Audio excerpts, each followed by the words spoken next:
hiyo tuna changamoto kubwa sana ya mambo ya nje ya mpira. Nje ya uwanja. Mpira.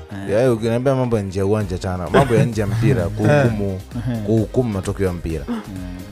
Tuna hiyo changamoto kubwa sana, na kwa bahati mbaya kwa wenzetu kidogo huku Afrika ya magharibi mambo yanaanza kupungua polepole. Kwenye mataifa kama Misri, Morocco, Algeria kidogo wanaanza kufocus na mpira na wanaanza kidogo polepole kuanza kusahau kuhusiana na haya mambo. Ndio maana unaona hata wenzetu wanapoenda kwenye signing wanangangana na kina Stefan Aziziki, wanajua umuhimu wa kuboresha squad zao, wanangangana na Hakim Ziyech, wanajua umuhimu wa kuboresha squad zao. Juzi ukiangalia squad ya National Ahli kwenye ile finali ya Super Cup waliocheza, unaona wakina Zizo performance yao, kiwango wanachodeliver, wakina Ali Dieng, uwezo wanaokuwa nao. Alafu unajua wenzetu wamefocus size kwenye kuboresha mpira.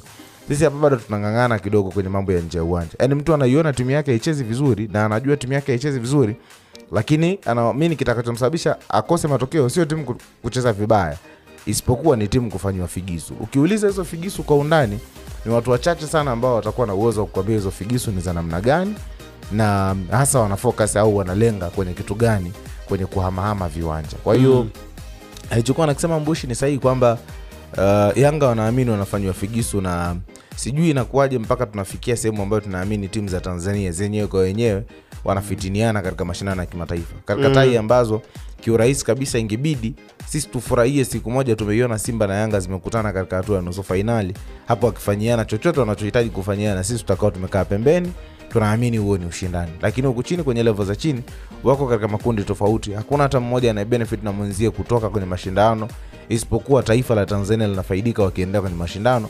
Ni kitu ambacho kinanitia mashaka kidogo. Kwa hiyo mimi challenge yangu ni ile kwenye mpira wa miguu. Utakapokuwa na squad bora, aina bora ya wachezaji, utakapokuwa na mwalimu mzuri, namna nzuri ya kiuchezaji pia, ni miongoni mwa vitu muhimu kabisa vyenye kukuletea matokeo. Halafu baada ya hapo yanakuja mambo mengine madogo ambayo haya sasa ndo naitaga mambo ya nje ya uwanja, ambayo ni yapi?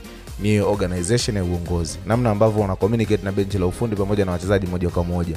Ziko motisha, hayo ni mambo ya nje ya uwanja, yanawekwa kwa ajili ya timu kufanya vizuri. Unaelewa?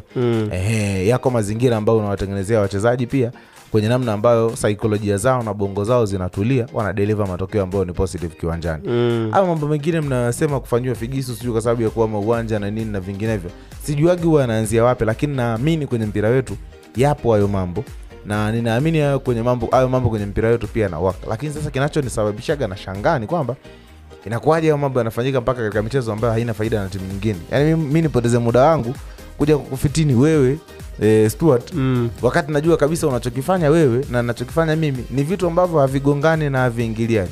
Wewe ukifaulu na mimi nikifaulu, kila mtu kafaulu kivyake. Isipokuwa wewe ukifeli pia na mimi nikafaulu, kuna mahali tumefeli wote kama Shamba FM. Sasa sijajuaga Tanzania kidogo mpira wetu tunauwekaje, lakini nafikiri tuko nyuma kidogo na bado tuna ile fitna ya kuchekana, lakini sasa watu wanatamani hayo matokeo ya kuchekana yasije kwa coincidence. Yaani sio kwamba tunakaa hivi tunasubiri okay akifeli tumcheke, hapana, ila sisi tunalazimisha afeli ili tumcheke. 88.5 Shamba FM.